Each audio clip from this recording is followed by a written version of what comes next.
नमस्कार दोस्तों। आज हम इस वीडियो में हिंदी साहित्य के इतिहास का फास्ट रिवीजन करेंगे, क्योंकि जैसा हम देख रहे हैं पीजीटी टीजीटी का एग्ज़ाम आने वाला है यूपी में भी और बिहार में भी। तो एक बार क्विक रिवीजन करते हैं स्टार्टिंग से। तो आज हमारा शुरुआत है हिंदी साहित्य के इतिहास से। इसके स्रोत, पहले हिंदी का स्रोत कि कहाँ से हमें क्या ऐसी रचनाएँ मिली कि हिंदी साहित्य के बारे में जानकारी प्राप्त होती है। वे रचनाएं जिनके आधार पर हिंदी साहित्य के इतिहास ग्रंथ लिखे गए। तो एक तरफ रचना है और दूसरी तरफ रचनाकार, और फिर इधर इनका रचनाकाल है रचनाओं का। पहला है 84 वैष्णव की वार्ता। ये किसने लिखा है? गोकुल नाथ ने, और इसका समय है 1625 विक्रम संवत। दूसरा 200 वैष्णव की वार्ता, ये भी गोकुल नाथ जी ने लिखा था विक्रम संवत 1625 में। तीसरा भक्तमाल, ये लिखा है नाभादास जी ने। मूल गोसाई चरित्र, ये लिखा है बेनी माधव दास ने। समय देखिए, आप लोग नोट करिएगा, और आप लोगों से रिक्वेस्ट है कि इसको आप सुनते सुनते नोट करिए, क्योंकि सुनने से और सुन के लिखने से ज़्यादा दिमाग में अच्छे से सेट होता है। और फिर उसके बाद लिखने के बाद फिर से आप रिवीजन करेंगे उस कॉपी में, तो आपको सुना हुआ याद आएगा और बहुत अच्छे से रिवीजन हो जाता है। तो सुनते हुए नोट करिए, स्क्रीनशॉट लेके नोट करने से फिर वो याद नहीं रहता ज़्यादा। भक्त नामावली किसने लिखा है? ध्रुवदास ने। इसका समय है 1698 विक्रम संवत है ये सारे। फिर कवि माला तुलसी जी का है। ये तुलसीदास जी वाले नहीं हैं, दूसरे हैं तुलसी, इनकी रचना है कवि माला। कालिदास हजारा, ये लिखा है कालिदास त्रिवेदी ने। काव्य निर्णय भिखारी दास जी का है। सतकवि गिरा विलास बलदेव ने लिखा है। कवि नामावली सुदन का है ये रचना। ये क्वेश्चन पूछता है, कवि नामावली सुदन की रचना है। श्रृंगार संग्रह, ये लिखा है सरदार कवि ने। भाषा काव्य संग्रह महेश दत्त ने। कवि रत्नमाला देव प्रसाद मुंसिफ ने। सुक्ति सरोवर लाला भगवान दीन ने। रस चंद्रोदय ठाकुर प्रसाद त्रिपाठी। दिग्विजय भूखन, ये रचना का नाम है, गोकुल प्रसाद जी की रचना है, और इधर इसका समय है विक्रम संवत 1925। सुंदरी तिलक, ये लिखा है भारतेंदु हरिश्चंद्र ने। और हफीजुल्ला खां हजारा, ये अपने ही नाम से इन्होंने लिखा है। ये रचना है हफीजुल्ला खां हजारा, और लिखने वाले हैं हफीजुल्ला खां, विक्रम संवत 1972। अब हिंदी साहित्य का इतिहास। इतिहास शब्द की व्युत्पत्ति। इति धन ह धन आस। इति मीन्स होता है ऐसा, ह मीन्स निश्चित ही घटित हुआ। तो जो इसका शाब्दिक अर्थ हुआ जैसा हम वर्तमान में पढ़ रहे हैं वैसा अतीत में निश्चय ही घटित हुआ होगा, है ना, उसी से बना है इतिहास। अब इतिहास की परिभाषा है कुछ विद्वानों के अनुसार। इतिहास सत्य घटनाओं का क्रमबद्ध अध्ययन है। ये परिभाषा दी है हेरोडोटस ने। हेरोडोटस को विश्व इतिहास के जनक का, इतिहास शब्द के प्रथम प्रयोक्ता भी मानते हैं। इन्हें जनक भी मानते हैं विश्व इतिहास का, और इतिहास शब्द का प्रथम प्रयोग भी इन्होंने किया था। तो कई बार परिभाषाएं दे देता है इतिहास की परिभाषा, ये किसका परिभाषा है, तो इसलिए ज़रूरी बन जाते हैं परिभाषाएं भी। अतीत की घटनाओं का वर्तमान के संदर्भ में अवलोकन इतिहास है। ये परिभाषा दिया है कर्नल जेम्स टॉड ने। इतिहास एक ऐसा दर्शन है जो दृष्टांतों के माध्यम से शिक्षा देता है। ये परिभाषा है कार्लाइल की। किसी जाति विशेष की वातावरण विशेष से प्रभावित और क्षण विशेष से निर्मित प्रवृत्तियों का विश्लेषण ही इतिहास है। ये तेन की परिभाषा है। तेन विश्व में आधुनिक इतिहास के जनक माने जाते हैं। जो हेरोडोटस थे वो तो पूरे ओवरऑल इतिहास के जनक माने जाते हैं। विश्व में आधुनिक इतिहास के जनक माने जाते हैं, और विधेयवादी पद्धति का भी प्रयोग सबसे पहले इन्होंने किया था। अगली परिभाषा, किसी भी साहित्य के इतिहास को समझने के लिए उससे संबंधित जातीय परंपराओं, राष्ट्रीय और सामाजिक वातावरण एवं सामयिक परिस्थितियों का अध्ययन आवश्यक है। ये परिभाषा भी तेन की है, और ये बहुत ही इम्पोर्टेंट परिभाषा है। बदलती हुई अभिरुचियों का इतिहास साहित्य इतिहास है जिसका संबंध आर्थिक क्रियाओं से है। ये परिभाषा डॉक्टर नगेंद्र ने दिया है। साहित्य के इतिहासकार का काम है कवि के कार्यों को साहित्य की विकास प्रक्रिया में न्यायोचित दिखा सकना। ये परिभाषा रामस्वरूप चतुर्वेदी की है, तो ये भी मोस्ट इम्पोर्टेंट परिभाषा है। जबकि प्रत्येक देश का साहित्य वहाँ की जनता की चित्तवृत्ति का संचित प्रतिबिंब होता है, तब यह निश्चित है कि चित्तवृत्ति के परिवर्तन के साथ साथ साहित्य के स्वरूप में भी परिवर्तन होता चला जाता है। आदि से अंत तक इन्हीं चित्तवृत्तियों की परंपरा को परखते हुए साहित्य परंपरा के साथ उनका सामंजस्य दिखाना ही साहित्य का इतिहास कहलाता है। ये परिभाषा शुक्ल जी की है, और शुक्ल जी तो बहुत महत्वपूर्ण है कि परिभाषा तो हमें याद ही रहनी चाहिए। अगली परिभाषा, इतिहास अतीतोन्मुख नहीं भविष्योन्मुख होता है, वह जड़ नहीं गद्यात्मक होता है। अतीतोन्मुख साहित्यकार पुनरुत्थानवादी होकर जड़ हो जाता है। ये परिभाषा डॉक्टर बच्चन सिंह की है। इतिहास का विकास क्रम प्रकृति की तरह कार्य कारण श्रृंखला में बंधा नहीं रहता, इतिहास मनुष्य का ही होता है। ये भी परिभाषा डॉक्टर बच्चन सिंह की है।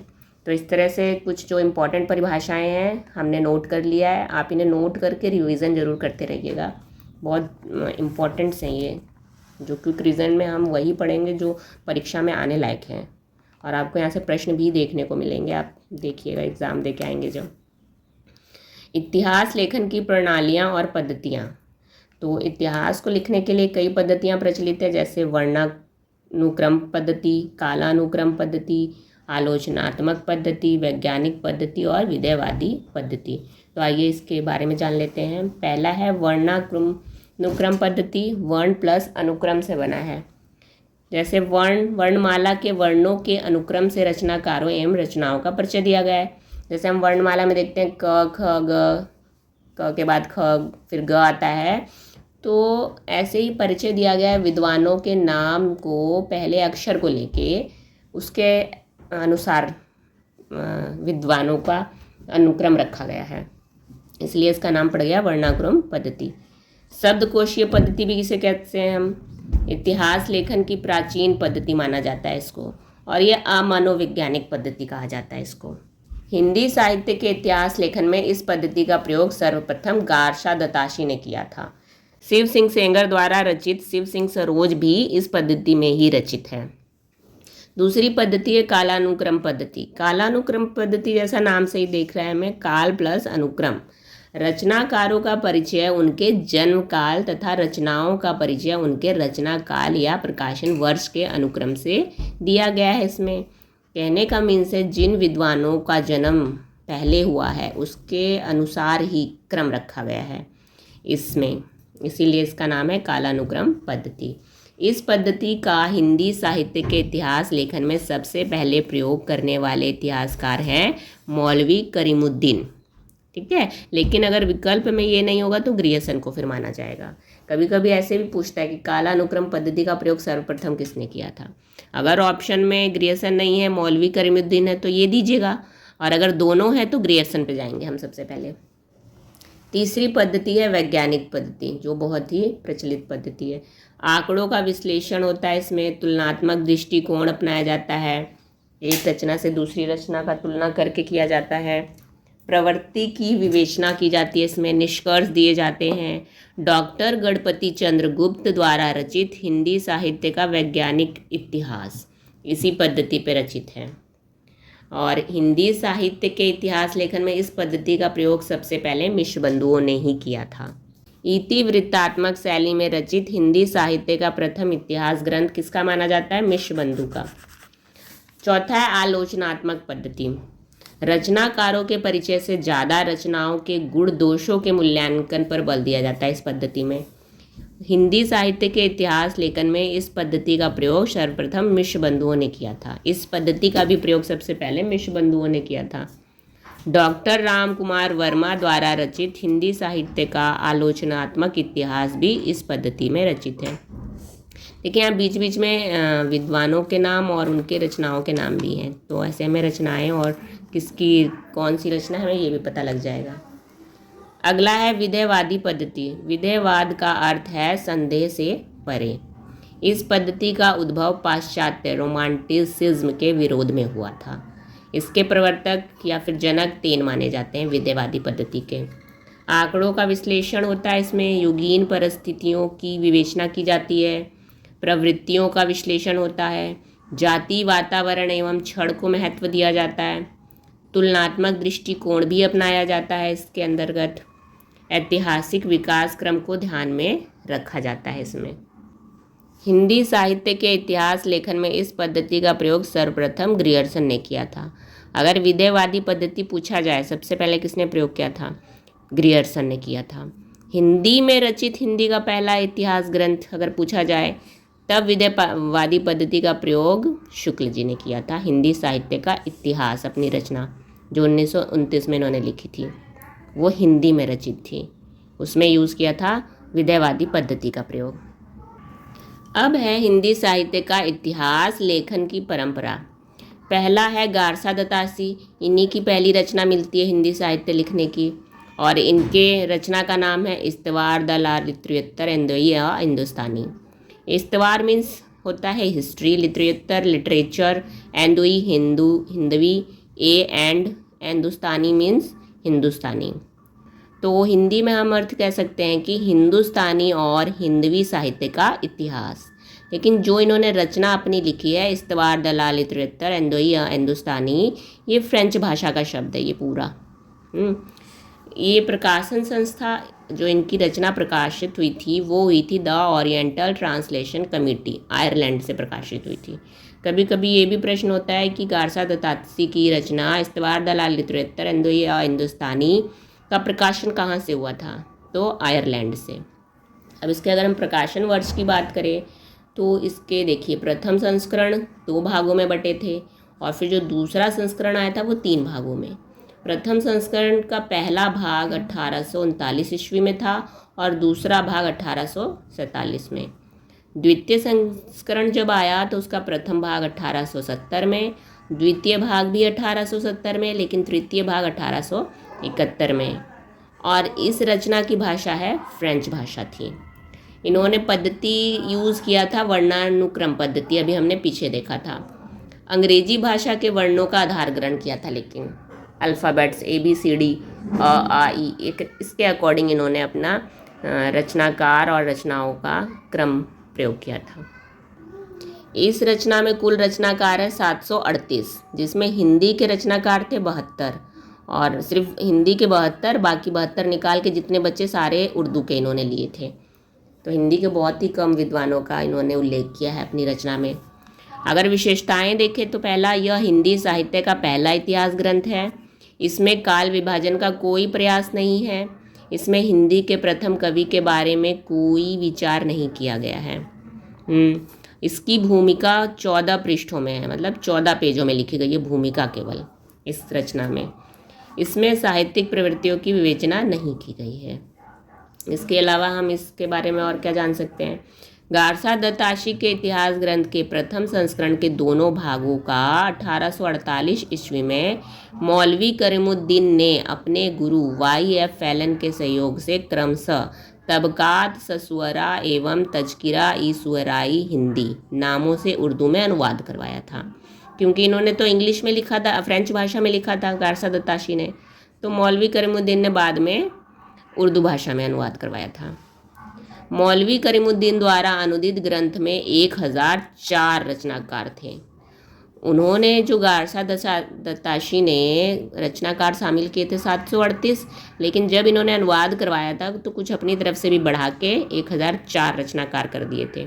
और इसमें हिंदी के रचनाकार भी कम ही थे, 60, उसमें 72 थे, लेकिन इसमें इन्होंने और कम कर दिए 60। मौलवी करीमुद्दीन ने कालानुक्रम पद्धति का प्रयोग किया। गारसा दत्तासी के इतिहास ग्रंथ का 1952 ईस्वी में डॉक्टर लक्ष्मी सागर वार्ष्णेय ने हिंदुई साहित्य का इतिहास नाम से हिंदी में अनुवाद करवाया। फिर डॉक्टर लक्ष्मी सागर वार्ष्णेय ने, लक्ष्मी सागर वार्ष्णेय द्वारा अनुदित ग्रंथ में कुल 358 रचनाकार थे। उन्होंने अनुवाद करवाया तो फिर रचनाकार इसमें सिर्फ 358 शामिल किए, लेकिन 220 हिंदी के रचनाकारों को शामिल किया सबसे ज़्यादा। अब हम ठाकुर शिव सेंगर की बात करते हैं। इनकी रचना है शिव सिंह सरोज। तो आप नाम में कंफ्यूज मत होइएगा, कभी कभी नाम में कंफ्यूज हो जाते हैं कि ठाकुर शिव सिंह सेंगर इनकी रचना है या शिव सिंह सरोज है। तो इनका नाम है ठाकुर शिव सिंह सेंगर, लेकिन इनकी रचना का नाम है शिव सिंह सरोज। और इसका प्रकाशन संस्था कहाँ है? नवल किशोर प्रेस, लखनऊ से हुआ था। प्रकाशन वर्ष, सर्वप्रथम इसका प्रकाशन 1878 ईस्वी में हुआ था, किंतु उसमें कुछ त्रुटियां रह जाने के कारण इसका पुनः संशोधित रूप 1883 ईस्वी में प्रकाशित हुआ। इसलिए जब इसका सन पूछता है तो 1883 ही सही माना जाता है। भाषा, इसकी भाषा हिंदी है। पद्धति, इन्होंने वर्णानुक्रम पद्धति का यूज़ किया है। इसमें कुल रचनाकार 1003 हैं। इसमें हिंदी के रचनाकार हैं 769। यह इतिहास ग्रंथ कालिदास त्रिवेदी के कालिदास हजारा के आधार पर लिखा गया है। अभी हमने पीछे देखा था ग्रंथ एवं रचनाकार, तो कालिदास त्रिवेदी का कालिदास हजारा था, उसको इन्होंने अपना आधृत बनाया है, इसके आधार पर लिखा था। यह हिंदी में रचित हिंदी का पहला इतिहास ग्रंथ है। अगर प्रश्न आता है कि हिंदी में रचित पहला इतिहास ग्रंथ कौन है, तब इसे माना जाएगा, इसलिए ये इम्पोर्टेंट बन जाता है। शिव सिंह सरोज को माना जाएगा। फिर इसके अलावा आचार्य शुक्ल ने इस कविवृत्त संग्रह कहा है, इसे, इनकी रचना को कविवृत्त संग्रह शिव सिंह सरोज रचना को बोला जाता है। और बड़ा कविवृत्त संग्रह the modern vernacular literature of northern Hindustan को बोला जाता है, ये ग्रियर्सन का है। और बड़ा भारी कविवृत्त संग्रह मिश्रबंधु विनोद को बोला जाता है, जो कि मिश्रबंधु का है। इसमें लेकिन कोई भी काल विभाजन का प्रयास नहीं किया गया है। इसमें पुष्प, पुंड्र या फिर पुंड को हिंदी का प्रथम कवि माना गया है। चाहे आपको पुष्प नाम दे दे या पुंड्र या पुंड, ये एक ही नाम है। इन्हें हिंदी का प्रथम कवि माना गया है। किशोरी लाल गुप्त ने इसे हिंदी साहित्य के इतिहास का प्रस्थान बिंदु कहा है। यात्रा का शुभारंभ, अर्थात यहाँ से हिंदी साहित्य के इतिहास की यात्रा आरंभ होती है। हिंदी भाषा में लिखित हिंदी साहित्य का प्रथम इतिहास ग्रंथ शिव सेंगर द्वारा रचित शिव सिंह सरोज को ही माना जाता है। ये कथन किसका है? डॉक्टर राम कुमार वर्मा ने ये बात कही है शिव सिंह सरोज ग्रंथ के लिए। अब तीसरा हम पढ़ेंगे सर जॉर्ज अब्राहम ग्रियर्सन के बारे में। इनकी रचना का नाम है the modern vernacular literature of northern Hindustan, और प्रकाशक संस्था है the Royal Asiatic Society of Bengal. ये बंगाल से प्रकाशित हुई थी। इसका प्रकाशन वर्ष क्या है? 1888 ईस्वी में हुआ था इसका प्रकाशन। लेकिन अगर पुस्तक के रूप में देखा जाए तो इसका प्रकाशन वर्ष 1889 ईस्वी में हुआ था, और इसकी भाषा अंग्रेजी थी। और इसमें पद्धति यूज़ किया गया था कालानुक्रम पद्धति का, लेकिन इसमें विधेयवादी पद्धति का भी प्रयोग किया गया था। यह विधेयवादी पद्धति में रचित हिंदी का प्रथम इतिहास ग्रंथ है the modern vernacular literature of northern Hindustan. Hindi भाषा में रचित हिंदी का पहला इतिहास ग्रंथ जिसमें विधेयवादी पद्धति का प्रयोग हुआ। तो हिंदी साहित्य का इतिहास में ये बात कही है शुक्ल जी ने कहा है कि अगर हम ये कहें कि हिंदी भाषा का रचित हिंदी का पहला इतिहास ग्रंथ कौन सा है जो विधेयवादी पद्धति का प्रयोग हुआ है जिसमें, तो ये शुक्ल जी के अनुसार है। लेकिन अगर बोले हिंदी साहित्य का प्रथम इतिहास ग्रंथ तो वो शिव सिंह सेंगर द्वारा रचित शिव सिंह सरोज है। अब इसमें कुल रचनाकार 952 हैं, सभी हिंदी के हैं। ये जो सर जॉर्ज अब्राहम ग्रियर्सन है, इन्होंने 952 हिंदी के ही कवियों का उल्लेख किया है। यह पहला इतिहास ग्रंथ है जिसमें केवल हिंदी के रचनाकारों को स्थान दिया है। इसमें कोई भी उर्दू या फिर अंग्रेजी के कोई भी रचनाकार को शामिल नहीं किया है इन्होंने। लेकिन इन्होंने इसको 12 अध्याय में बांटा है। इसमें हिंदी साहित्य के विकास क्रम को 11 युगों में बांटा गया। अक्सर कन्फ्यूज़न यहाँ होता है कि 12 युग है या 11 युग, तो युग 11 बांटा है लेकिन अध्याय टोटल 12 हैं। इसे आप ऐसे याद कर सकते हो, सीपी जा ब्रज मतरी तक वी। तो सी से हो गया पहला चारण काल, पी से हो गया 15वीं शताब्दी का धार्मिक पुनर्जागरण, और जा से हो गया जायसी का प्रेम कविता। फिर ब्रज से चौथा है ब्रज का कृष्ण भक्ति संप्रदाय, म से 5वां मुगल दरबार, छठा त से तुलसीदास, ये पूरा नाम हो जाएगा आपका तुलसीदास द्वारा रचित कविताएं या रचनाएं। और री से हो जाएगा रीति काव्य 7वां, टी से हो जाएगा तुलसी के अन्य परिवर्तित कवि, ए से हो गया 9वां 18वीं सदी, और के से हो गया कंपनी के शासन में हिंदुस्तान, ये 10वां, और 11वां हो जाएगा वी से विक्टोरिया शासन में हिंदुस्तान। तो ऐसे हम 11 युगों में इसको याद कर सकते हैं। किशोरी लाल गुप्त इसे सही अर्थों में हिंदी साहित्य का प्रथम इतिहास ग्रंथ मानते हैं। किशोरी लाल गुप्त, उन्होंने 1957 ईस्वी में इसका हिंदी साहित्य का प्रथम इतिहास नाम से हिंदी में अनुवाद करवाया था। अगर पूछा जाए कि ग्रियर्सन का the modern vernacular literature of Hindustan का हिंदी में अनुवाद किसने करवाया था, तो ये किशोरी लाल गुप्त ने करवाया था। किस नाम से? हिंदी साहित्य का प्रथम इतिहास नाम से। यह हिंदी साहित्य की नींव का वह प्रस्तर है जिस पर आचार्य शुक्ल ने अपने सुप्रसिद्ध इतिहास ग्रंथ का भव्य भवन निर्मित किया। ये बात कही थी किशोरी लाल गुप्त ने। इनका कहना था कि ग्रियर्सन के ही का ये जो रचना पुस्तक इन्होंने लिखी इतिहास, उसी की मदद से शुक्ल जी ने हिंदी साहित्य का उल्लेख किया। ऐसी बात कही है किशोरी लाल गुप्त जी ने। अब हम मिश्र बंधु के बारे में पढ़ लेते हैं। मिश्र बंधु ये 3 भाई थे, श्याम बिहारी मिश्र, गणेश बिहारी मिश्र और सुखदेव बिहारी मिश्र। तो इसलिए इनके टाइटल से बन जाता है मिश्र बंधु। ये तीनों भाइयों की ही बात होगी जहाँ मिश्र बंधु नाम आएगा। इनकी रचना का नाम है मिश्र बंधु विनोद, ये रचना का नाम है और इन्हें बोला जाता है मिश्र बंधु नाम से, और ये तीनों भाइयों के नाम हैं। अब मिश्र बंधु विनोद जो रचना है उसको 4 भागों में बांटा गया है और इसका प्रकाशन वर्ष है तो 4 भागों में बांटा है। तो पहले 3 भागों को 1913 ईस्वी में प्रकाशित किया गया था और चौथा भाग 1934 ईस्वी में। और इसमें कालानुक्रम पद्धति का प्रयोग हुआ है और भाषा हिंदी प्रयोग हुई है। और इसमें कुल रचनाकार 4591, यानी लगभग हम 5000 मान सकते हैं कि इन्होंने कितने कवियों का उल्लेख किया है, कम से कम 5000। और इसके बारे में विशेष तथ्य देख लेते हैं। यह इतिहास ग्रंथ नागरी प्रचारणी सभा काशी द्वारा चलाए गए हिंदी के हस्तलिखित ग्रंथों की खोज अभियान की रिपोर्ट के आधार पर लिखा गया। इसमें इतिवृत्तात्मक पद्धति का प्रयोग भी हुआ है। इतिवृत्तात्मक पद्धति में रचित हिंदी का प्रथम इतिहास ग्रंथ यही है, मिश्र बंधु विनोद। इसमें अनेक अज्ञात कवियों को शामिल कर उनके साहित्यिक महत्व पर प्रकाश डाला गया है। इन्होंने कवियों के सापेक्षित महत्व को निर्धारित करते हुए उन्हें 4 श्रेणियों में विभक्त किया है। और मिश्र बंधु ने हिंदी के प्रथम कवियों के बारे में कोई विचार नहीं किया। इन्होंने गोरखनाथ को हिंदी का प्रथम गद्यकार लेखक माना है। ठीक है, इन मिश्र बंधु ने कोई भी प्रथम कवि नहीं बताया, बस इतना कहा है कि पहले अगर हिंदी के गद्य लेखक देखे जाए तो गोरखनाथ को माना इन लोगों ने। इस इतिहास ग्रंथ में प्रमुख रचनाकारों का वर्णन समालोचना सहित किया गया है। समालोचना होता है कि एक दूसरे के गुण दोष के साथ उल्लेख करना। यह पहला इतिहास ग्रंथ है जिसमें इतिवृत्तात्मक, आलोचनात्मक एवं वैज्ञानिक पद्धति तीनों का प्रयोग हुआ है। ठीक है, अगर पूछ ले कि वैज्ञानिक पद्धति, आलोचनात्मक पद्धति या इतिवृत्तात्मक पद्धति किस में प्रयोग हुआ है, तो मिश्र बंधु विनोद में हुआ है। मिश्र बंधु ने हिंदी साहित्य का आरंभ विक्रम संवत 700 से माना है।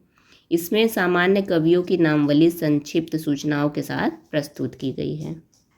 मिश्र बंधुओं ने इस ग्रंथ के लेखन में अधोलिखित का आधार ग्रहण किया। अब उन्होंने अपने ग्रंथ को लिखने के लिए कहाँ कहाँ से आधार लिए हैं, तो पहला लिया कवियों के स्वरचित ग्रंथ देखे उन्होंने। शिव सिंह सरोज जो पुस्तक रचना है उसको वहाँ से हेल्प लिया है। ग्रियर्सन का इतिहास ग्रंथ से मदद लिया। मुंशी देवी प्रसाद के लेख का मदद लिया। कालिदास हजारा से देख के कुछ चीज़ें लिखी। नागरी प्रचारणी सभा काशी की खोज रिपोर्ट में जो चीज़ें मिली वहाँ से इन सारे आधार ग्रंथ को देख के उन्होंने अपना ग्रंथ लिखा है इन तीनों भाइयों ने। मिश्र बंधुओं ने हिंदी साहित्य के विकास क्रम को मुख्यतः 5 और उपविभाजन 8 भागों में किया है। अगर मुख्यतः 5 भाग हम देखें तो पहला आरंभिक काल, दूसरा माध्यमिक काल, तीसरा अलंकृत काल और परिवर्तन काल, 5वां वर्तमान काल। इन्होंने पूरे हिंदी इतिहास को 5 भागों में बांटा है और इन 5 भागों को भी अगर देखा जाए तो 8 युगों में बांट दिया है। जैसे अगर जो आरंभिक काल है 700 से लेके 1444 विक्रम संवत माना है, इसको भी 2 भागों में बांट दिया, पूर्वारंभिक काल और उत्तरारंभिक काल।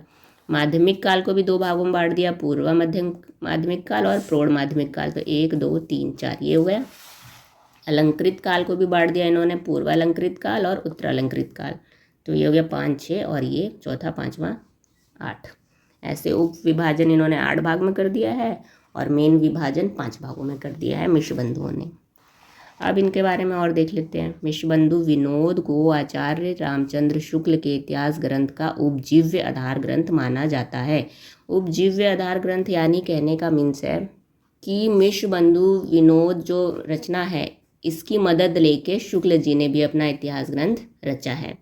ठीक, इसे स्वीकार करते हुए आचार्य रामचंद्र शुक्ल ने अपने इतिहास ग्रंथ में लिखा है। ये बात वो खुद शुक्ल जी स्वीकार करते हैं कि कवियों के परिचयात्मक विवरण मैंने प्राय मिश्रबंधुओं से ही ग्रहण किए हैं। ठीक है, अब और मिश्रबंधु विनोद के संबंध में आलोचकों के मत क्या क्या हैं तो देखते हैं। यहाँ शुक्ल जी का इम्पोर्टेंट हो जाता है मत कि ये क्या मानते हैं। भिन्न भिन्न शाखाओं के हजारों कवियों की केवल कालक्रम से गुथी हुई वृत्तमालाएं साहित्य के इतिहास के अध्ययन में कहाँ तक सहायता पहुँचा सकती थी।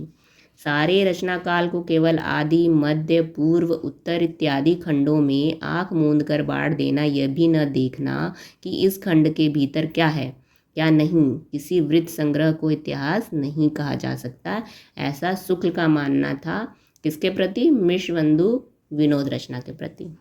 और लक्ष्मी सागर वार्ष्णेय जी ने क्या कहा है? मिश्रबंधु विनोद हिंदी में किसी भी भारतीय द्वारा लिखा गया पहला इतिहास है। और लक्ष्मी सागर वार्ष्णेय का एक और कथन है, साहित्य के इतिहास की रूपरेखा का विस्तार पूर्वक निर्माण करने का श्रेय सर्वप्रथम मिश्रबंधुओं को ही जाता है। अब हम पांचवें लेखक रचनाकार आचार्य रामचंद्र शुक्ल देख लेते हैं। हिंदी साहित्य इतिहास को हम इसे पढ़ रहे हैं। मुख्य जो रचनाकार हैं वो हिंदी साहित्य के इतिहास के बारे में उन्होंने क्या कहा है। तो इनकी रचना का नाम है हिंदी साहित्य का इतिहास, जो सन है 1929। प्रकाशक संस्था नागरी प्रचारणी सभा काशी के द्वारा प्रकाशित हुई थी। वर्ष है 1929 ईस्वी। संशोधित एवं प्रवर्धित संस्करण, इसका फिर से संशोधित रूप आया था 1940 को। फिर से ये देखिए पुनर्नवा संस्करण आया है 2025 में, ये इम्पोर्टेंट बन जाता है। और पद्धति इन्होंने प्रयोग किया है विधेयवादी पद्धति। ये हम रामचंद्र शुक्ल जी की रचना के बारे में पढ़ रहे हैं, तो आप लोग ध्यान दीजिएगा, ये बहुत महत्वपूर्ण हो सकते हैं परीक्षा की दृष्टि से। आगे कालानुक्रम वैज्ञानिक एवं आलोचनात्मक पद्धतियों का भी प्रयोग इसमें हुआ है। इसमें इन्होंने कुल रचनाकार कितने लिए हैं? लगभग 1000 रचनाकार। अब इसके बारे में विशेष तथ्य क्या हो सकता है? यह इतिहास ग्रंथ हिंदी शब्द सागर की भूमिका के रूप में लिखा गया। हिंदी शब्द सागर की भूमिका आचार्य रामचंद्र शुक्ल ने हिंदी साहित्य का विकास नाम से लिखा था। अब ये लिखना तो चाह रहे थे भूमिका, और भूमिका इतना लिखने लगे कि बहुत बड़ी बन गई, तो एक इनकी ये ग्रंथ ही बन गया। हिंदी साहित्य का विकास नाम से लिखना चाह रहे थे, ठीक है, लेकिन बाद में क्या हो गया? हिंदी साहित्य का इतिहास। भूमिका इतनी बड़ी हो गई कि इसका एक अलग ही ग्रंथ छपाना पड़ा। और आचार्य रामचंद्र शुक्ल ने इसके लेखन में क्या क्या आधार ग्रहण किया है, मतलब कहाँ से मदद लेके अपने रचना को लिखा है, पुस्तक को पूरा किया। तो इन्होंने मदद लिया मिश्रबंधु विनोद पुस्तक से, हिंदी कोविद रत्नमाला, ये श्याम सुंदर दास की है। कविता कौमुदी, ये राम नरेश त्रिपाठी जी की है। ब्रज माधुरी सार वियोगी हरि का है। तो यहाँ से आधार लिया है उन्होंने अपनी पुस्तक को लिखने में। आचार्य रामचंद्र शुक्ल ने कवियों की संख्या के स्थान पर उनके साहित्यिक को महत्व देखते हुए उन्हें अपने इतिहास ग्रंथ में स्थान दिया है। मतलब उन्होंने रचनाकार को संख्या को नहीं महत्व दिया है, ये दिया है कि उनके इतिहास ग्रंथ जो महत्वपूर्ण है, उन जिनके महत्वपूर्ण है उन रचनाकारों को लिया है। तो इस संबंध में वो लिखते हैं, मेरा उद्देश्य अपने साहित्य का व्यवस्थित ढांचा खड़ा करना नहीं था, कोई कवि कीर्तन नहीं करना है, मतलब इनका था कि व्यवस्थित ढांचा खड़ा करना था। इसीलिए एक मेन मुख्य पृष्ठभूमि तैयार करनी थी इन्हें इतिहास की, हिंदी साहित्य इतिहास की, इसलिए ये कुछ अच्छा करना चाहते थे। तो यही कह रहे हैं कि मैं कवि कीर्तन नहीं करना चाहता था, बल्कि एक साहित्य का बढ़िया सा ढांचा खड़ा करना चाहता था। अब आगे इस इतिहास ग्रंथ में कवियों की शैली का वैज्ञानिक विश्लेषण किया गया है। आचार्य रामचंद्र शुक्ल ने मुंज या भोज को हिंदी का प्रथम कवि माना है। ये प्रश्न पूछा जाता है कि शुक्ल के अनुसार प्रथम कवि कौन है हिंदी के। आचार्य शुक्ल ने चंद्रबरदाई को हिंदी का प्रथम महाकवि माना है एवं उनके द्वारा रचित पृथ्वीराज रासो को हिंदी का प्रथम महाकाव्य माना है। शुक्ल ने हिंदी साहित्य के विकास क्रम को 4 युगों में बांटा है। अब वो 4 युग कौन कौन से हैं? पहला आदिकाल या फिर वीरगाथा काल, इसका समय है विक्रम संवत 1050 से 1375 माना है इन्होंने। पूर्व मध्यकाल भक्ति काल जिसे कहते हैं, इसका समय विक्रम संवत 1375 से 1700 माना है। ये शुक्ल के अनुसार हम पढ़ रहे हैं। तीसरा युग माना है उत्तर मध्यकाल जिसे रीतिकाल, इसका समय माना है इन्होंने विक्रम संवत 1700 से 1900। चौथा युग आधुनिक काल जिसे गद्धकाल भी कहते हैं, विक्रम संवत से 1900 से लेकर लगातार। इन्होंने इन युगों की समय सीमा विक्रम संवत में मानी है। और हम जानते हैं कि अगर इसमें एक विक्रम संवत को ईस्वी में बनाना है तो इसमें विक्रम संवत में से 57 को घटा दिया जाता है तो वो हमारा ईस्वी में निकल जाता है।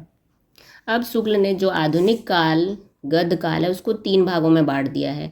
एक नई काव्यधारा प्रथम उत्थान, नई काव्यधारा द्वितीय उत्थान, नई काव्यधारा तृतीय उत्थान। तो प्रथम उत्थान में इन्होंने भारतेंदु युग की बात कही है, द्वितीय उत्थान में द्विवेदी युग की बात कही है और तृतीय उत्थान में छायावादी युग की बात कही है। यहाँ पे सन है, आप लोग नोट कर सकते हैं। इस इतिहास ग्रंथ में प्रत्येक काल या शाखा की सामान्य प्रवृत्तियों का वर्णन करने के बाद प्रमुख कवियों का वर्णन किया गया है। शेष कवियों को फुटकर श्रेणी में रख दिया गया है। कहने का मीन्स है कि पहले तो हर इतिहास ग्रंथ की सामान्य जानकारी दी है, फिर जो मुख्य कवि है उनका डिटेल वर्णन किया गया है। शुक्ल के इतिहास ग्रंथ के संबंध में आलोचकों के मत। अब इनके संबंध में कौन आलोचक क्या कहते हैं, देखिए ये शुक्ल जी की पुस्तक है, यही उन्होंने हिंदी साहित्य का इतिहास लिखा है। ये तो हर हिंदी के स्टूडेंट के पास होना चाहिए और आप इसे जब पढ़ेंगे तो आपको समझ में आएगा कि कैसे शुक्ल जी ने कवियों को उल्लेख किया है इसमें। अब शुक्ल जी के प्रति क्या कहते हैं आलोचक। न तो आचार्य रामचंद्र शुक्ल के इतिहास ग्रंथ को लेकर दूसरा नया इतिहास लिखा जा सकता है और न उसे छोड़कर, ये बात कही है बच्चन सिंह ने शुक्ल जी के ग्रंथ के बारे में। और भी बच्चन सिंह ने क्या कहा है, जिन लोगों को आचार्य शुक्ल के हिंदी साहित्य के इतिहास के आगे कुछ सुझाई नहीं पड़ता उन्हें अपनी आंखों का इलाज करना चाहिए।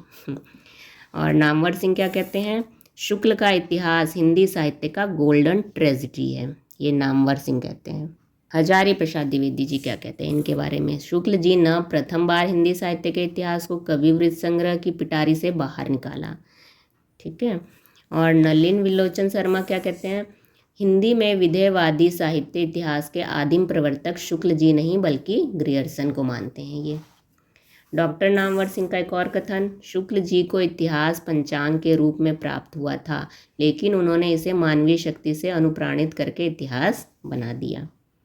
अब हम छठे रचनाकार की बात करें तो ये है हमारे आचार्य विश्वनाथ प्रसाद मिश्र। इन्होंने काल विभाजन क्या किया, इनका काल विभाजन पूछ सकता है। आदिकाल, पूर्व मध्यकाल या भक्ति काल, उत्तर मध्यकाल या श्रृंगाल काल, आधुनिक काल या गद्य काल। तो इन्होंने देखिए यहाँ पे तीसरा रीतिकाल को श्रृंगाल काल नाम दिया है, पूछता भी है श्रृंगाल काल किसने नाम दिया है, तो आचार्य विश्वनाथ प्रसाद ने श्रृंगार काल कहा है। अब पांचवा राम खिलावन पांडे, इन्होंने क्या विभाजन किया है, आदिकाल को देखो संक्रमण काल कहा है, फिर भक्ति काल को संयोजन काल, रीतिकाल को संवर्धन काल और आधुनिक को संचयन काल। ये 4 युगों में बांटा है किसने, राम खिलावन पांडे जी ने। अब राम स्वरूप चतुर्वेदी के द्वारा इन्होंने आदिकाल या वीरगाथा काल कहा है, फिर पूर्व मध्यकाल या भक्ति काल, उत्तर मध्यकाल या रीतिकाल, आधुनिक काल या गद्य काल। यहाँ पे एक तरफ समय सीमा दी है, आप लोग नोट कर सकते हैं कि ये अक्सर पूछ लेता है एग्जाम में कि किस रचनाकार ने रीतिकाल को क्या नाम दिया है या फिर रीतिकाल का समय सीमा क्या मानी है, तो यहाँ से इंपॉर्टेंट क्वेश्चन बन सकते हैं। श्याम सुंदर दास के अनुसार है आदि युग कहा है या फिर वीरकाल भी कहा है, पूर्व मध्य युग भक्ति काल को कहा है, उत्तर मध्य युग रीतिकाल को, आधुनिक युग नवीन विकास काल। मोहन अवस्थी के अनुसार आधार काल, देखिए यहाँ पे प्रश्न बनता है आदिकाल को आधार काल किसने कहा है, तो मोहन अवस्थी ने। फिर भक्ति काल, रीतिकाल, आधुनिक काल और विद्रोह काल भी कहा है इन्होंने। अब डॉक्टर बच्चन सिंह के अनुसार ये वेरी मोस्ट इम्पॉर्टेंट है, अभ्रंश काल कहा है पहला, फिर भक्ति काल, रीतिकाल, आधुनिक काल। अब आधुनिक काल को इन्होंने देखियो कई भागों में बांट दिया है।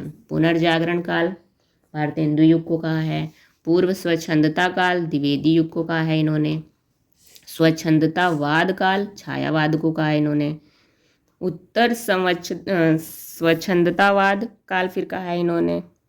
अब इसको भी 3 भागों में बांट दिया है, पहला दशक, दूसरा दशक, तीसरा दशक।